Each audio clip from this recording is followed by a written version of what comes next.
Qu'est-ce qui s'est passé sur Tchibi Joshua? Un immeuble s'est écroulé et des centaines de personnes qui partaient depuis l'Afrique du Sud, depuis l'Europe, les États-Unis, pour loger dans cet hôtel. L'hôtel s'est effondré comme si on avait lancé une bombe. Effectivement, il y a une bombe qui a été lancée. Voilà comment Tchibi Joshua a sacrifié les personnes. Et il y a un témoignage. Il y a un couple en Afrique du Sud, il ne sait pas si le Sud actuellement. Ils avaient déjà payé le billet pour se rendre à la convention. La semaine où l'immeuble s'est écroulé. Ils avaient déjà le billet et ils devaient loger dans cet immeuble-là. Il faut payer d'avance, faire des réservations et ça coûte cher. Alors ils ont payé, ils ne connaissaient pas Jésus-Christ, c'est des francophones vivant en Afrique du Sud. Et pendant qu'ils avaient le billet, Dieu les conduit vers une émission de Jésus-Christ TV. Ils commencent à suivre. Ils se sont rendus compte qu'en fait, ils ont réservé le billet pour la mort. Pour aller voir un sorcier. La femme et le mari ont dit, oh Seigneur, pardonne-nous. Même si on a dépensé des fausses sommes d'argent pour assister à cette conférence de mort, nous n'y allons pas. Et ils sont restés. L'immeuble où ils devaient loger s'est écroulé. Tous sont morts.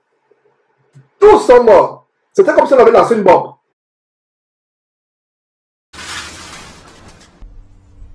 Ce tas de gravats, c'est tout ce qui reste de l'immeuble officiellement destiné à héberger les visiteurs étrangers de l'église géante du prédicateur Tchibi Joshua. Les gens venaient de tout le continent assister à ces sermons. Plusieurs présidents africains ont d'ailleurs fait le déplacement. Le nombre d'occupants au moment du drame demeure inconnu et les autorités pointent du doigt des problèmes de construction. C'était une maison d'hôtes, un bâtiment de 4 étages avec les fondations d'un bâtiment de 4 étages. Mais par la suite, 2 étages ont été ajoutés sans que les fondations n'aient été adaptées.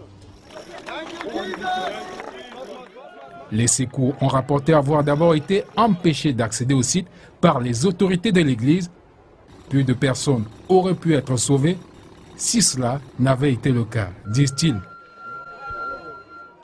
De son côté, le télé-évangéliste a distribué cette vidéo à la presse du moment précis où l'immeuble s'écroule. Alors, accident ou sabotage? Une chose est sûre, les standards de construction dans cette ville surpeuplée sont une question cruciale. Les parcelles de terrain sont très chères à Lagos, du coup, c'est en hauteur que l'on construit et parfois au mépris de toute norme de sécurité.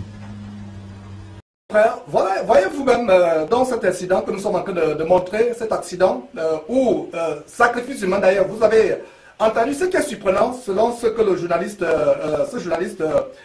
disait. Il y a eu des secours qui sont déployés, mais les secours ont été empêchés. Les secours ont été empêchés. Et cela est d'ailleurs tellement curieux de voir comment ces secours ont été empêchés. Des vies auraient pu être sauvées. Et imaginez-vous, mes frères et sœurs, une véritable église, si cela était une véritable église, où les secours seraient déjà dans la parole de Dieu, et je vous le disais d'ailleurs la fois passée, on a essayé de montrer cet élément, à savoir que jamais vu dans la parole de Dieu où les chrétiens se rassemblent et la mort frappe. Chaque fois que la mort frappait une assemblée de Dieu, même depuis l'Ancien Testament, c'était tout simplement parce que c'est une punition de Dieu. De quoi parlons-nous là, mes frères et sœurs? La mort pèse sur toute personne qui a acheté les pouvoirs magiques. Donc, je continue. Ne manquez pas de vous abonner à notre chaîne YouTube Jésus-Christ TV, en cliquant sur le bouton s'abonner, juste au bas de la fenêtre de cette vidéo.